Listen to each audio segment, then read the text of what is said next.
Hello and welcome to the Gameweek 30+ Draft. Ooh, welcome back to the home of FPL. Jesus, everyone's the home of the FPL. What does that even mean? Nah, you know what, lads? Welcome to the mansion of the FPL. That's right, welcome inside. We got a Pookie party in one room, a Steven Gerrard slip and slide in another, and all of Tottenham's trophies stored in the basement. But today I'm going to go through the best Gameweek 30+ players, also looking at strategy, looking at my current draft, the best draft. But first, let's look at players this game week. Let's be real, no one is a must-have unless their name is Kevin De Bruyne. He's been the Kevin De Bruyne that's brought us 8 goals and 18 FPL assists so far, as well as having a Kevin De Groin injury. But he's also been a rotation risk, with Pep keeping him in his cotton wool basement. But a fit and ready Kevin won't be left at home this double game week, where he surely is going to bang, right? And if you don't have him, all the people that do have him ain't going to go flying past you. Next, essential player is Aguero! Our favourite FIFA Twitch streamer is surely a starter ahead of Jesus. And with him actually almost being the top scorer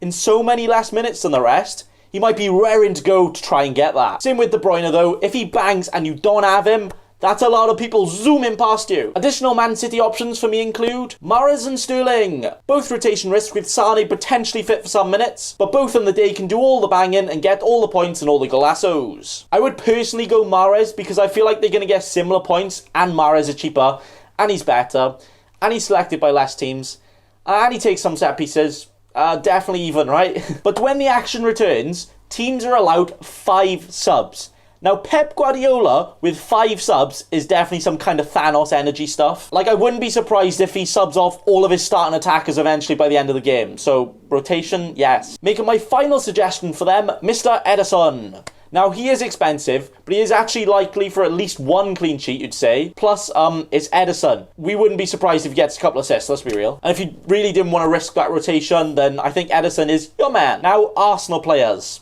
Could be a disaster. You got to think that with one of their double game weeks being Man City away, is it even a double game week? But you know, Arsenal are one of those teams who could somehow smack Pep's bald head and just beat them, and then go and lose to Brighton. So we just can't tell. But I would highly suggest Aubameyang for this. Even when Arsenal play at that championship level, Auba can still yang a few goals in, with him having twice the chance. So why not chuck him in? Other Arsenal players to consider could be Ozil, yes, you heard, Leno, Pepe, or even Saka and Nketiah. Personally, I think Leno and Auba should be the only real good options to consider, with the rest just being big punts, but definitely not a no. Nah, you know what? Triple captain Lacazette it is. Sheffield United's amazing defence. Double game week against Villa and Newcastle. Is there any other combo that screams concede in the last minute and not get any clean sheets? But surely with a slight attack and returns as well, and just how good their defence has been, it's a must-have to have Sheffield United defence. Lord of the Lundstrom might only play a couple of mins, but as you know, he only needs a couple of mins. Now, Aston Villa players. I understand people considering Grealish. He can spark up a few points, even when he's spending half the game on the floor. But he is the main player for a team fighting relegation, previously in bad form and desperate to win, with also 2 chances of getting something. Could be very good.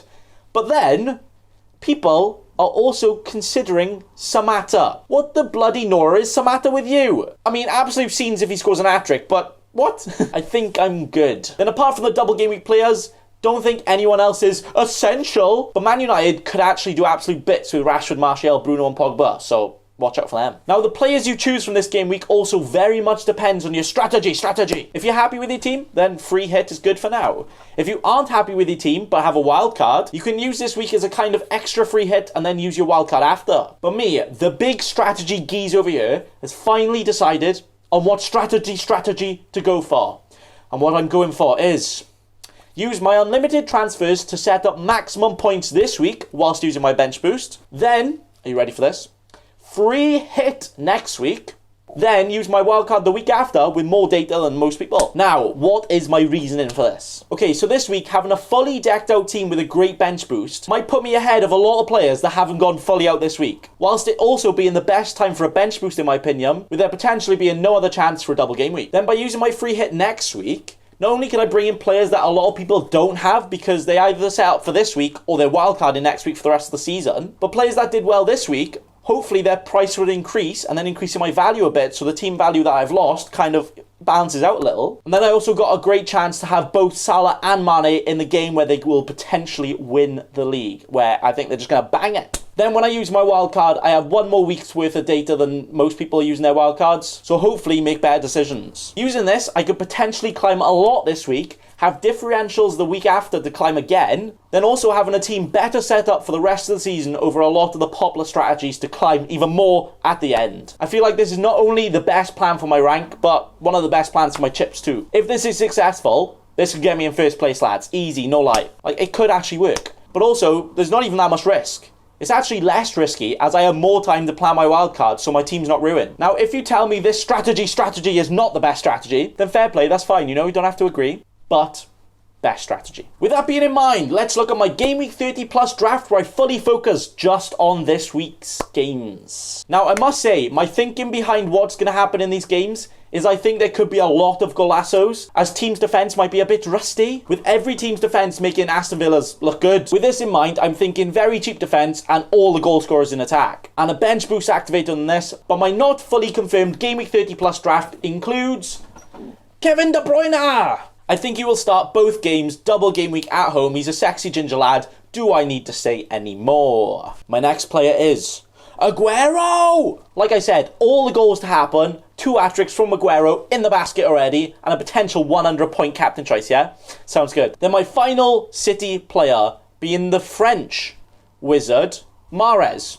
Yeah, did you know he was born in France? Not me neither, what? But excuse the French, as he goes and scores all the points to me. Thank you, Mahrez. Having De Bruyne, Aguero, and Mahrez in a double game week with 2 home games? Surely that's going to be deadly enough to get just above the average, right? Mahrez might be a risky risk, but him on the pitch for 50 minutes is good enough for me. Moving on to my Arsenal players. Yes, plural. Imagine having multiple Arsenal players in your team. But the first one is Aubameyang! Even in 2 hard fixtures, I would back Auba to score at least 1, but with potentially every defence being rusty and slow, and with one of their games being against Brighton, who still haven't won a league game in 2020, and we're in the 6th month. My final Arsenal player is... Okay, don't attack me for this one. Listen to me first. But it's Mesut Ozil. That's right, but Ozil has actually been a key part of Arsenal since Arteta's been their manager. And if there is a chance of goals, you know, he's likely to at least be involved, so maybe he can get a couple of goals or assists, or probably nothing. But you know what? I'm backing him for a risk for all those points. My next double game week players include triple Sheffield United defence. Surely they can keep at least 1 clean sheet against Villa and Newcastle, right? Surely. But it starts with Mr. Dino Henderson in goals. He can do bits. Joining him is Mr. Bulldog, who can also do bits. Then the Lord himself, Mr. John Lundstrom, who can do absolute bits. Now, if they manage to keep 2 clean sheets, that would be madness. But with Lundstrom being a midfielder and Bulldog being a very attacking wing-back, they could even do bits in attack as well. I feel like Lundstrom won't start both games, but with them playing on Wednesday, then Sunday, I feel like he starts at least 1 and then probably gets a sub-appearance in the other. Plus, I really don't want to sell him because he is the only player I've had all season. That's right, I had him in game week 1. Surely I deserve to win for that. My next and final double game week player is Mr. Lord Gelhair Grealish. Now, I hope he doesn't score against Sheffield United, and I doubt he'd do anything against Chelsea. But with them needing to win to fight relegation, and him being the most influential player in their team, if they manage to do anything, you'd imagine it will go through him. So the fact he has double the chances, that's why he's in my team. Oh wait, I lied. Sorry, apology coming soon. I actually also have Matt Target in defence, but do I really want to talk about that? But actually, a cheap attacking fullback with 2 games isn't the worst of punts in for a week, you know? But hopefully he can target something else than 2 blanks. Oh wait, I lied again. I actually have triple Arsenal. Yeah, you heard. With the German ball dropper himself, Mr. Leno in goals. Completely forgot about him, to be honest. And that's not because I don't think he's going to get a clean sheet, but he can get save points, right? Yeah, it's 20 save points in 2 games. Easy stuff. But bench boost him with 2 keepers in the double game week just sounds so sexual. Now, those are the only double game week players I have. Only ones. 11 double game week players, plus using my bench boost, meaning I will have 26 fixtures throughout my entire team, compared to the normal 11.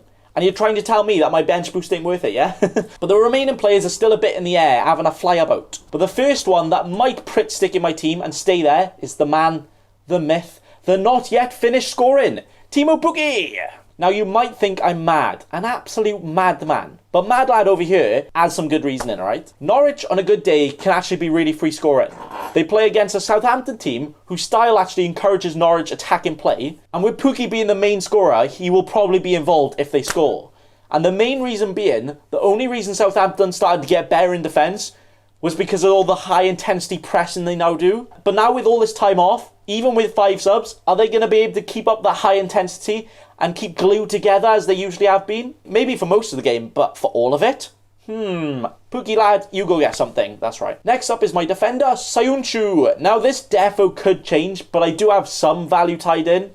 And at his price, and playing for Leicester, I still think he's one of the cheapest defenders that could get a clean sheet at any time. And especially with them playing Watford, who can be attacking. If he does manage to keep a clean sheet, that's probably some bonus points too. Now, the final 2 players have definitely been having fun on the merry-go-round because I've just been switching them back and forth. I don't know what to go for. But for now, I've gone for Patrick Van Aanholt and Traore. Now, this was the Big Willie, Bolly and Zaha, who might be safer for minutes, but I feel like Traore against a rusty West Ham defence and a very attacking defender in Van Aanholt against Bournemouth's wibbly-wobbly defence just edges it for me. But can you imagine big man Traore running through a rusty West Ham defence? Now that's the Wolves cover I like. Now this current draft again gives me 11 double game week players, where most of them are guaranteed to play both games, and they'll all at least play one game, I hope.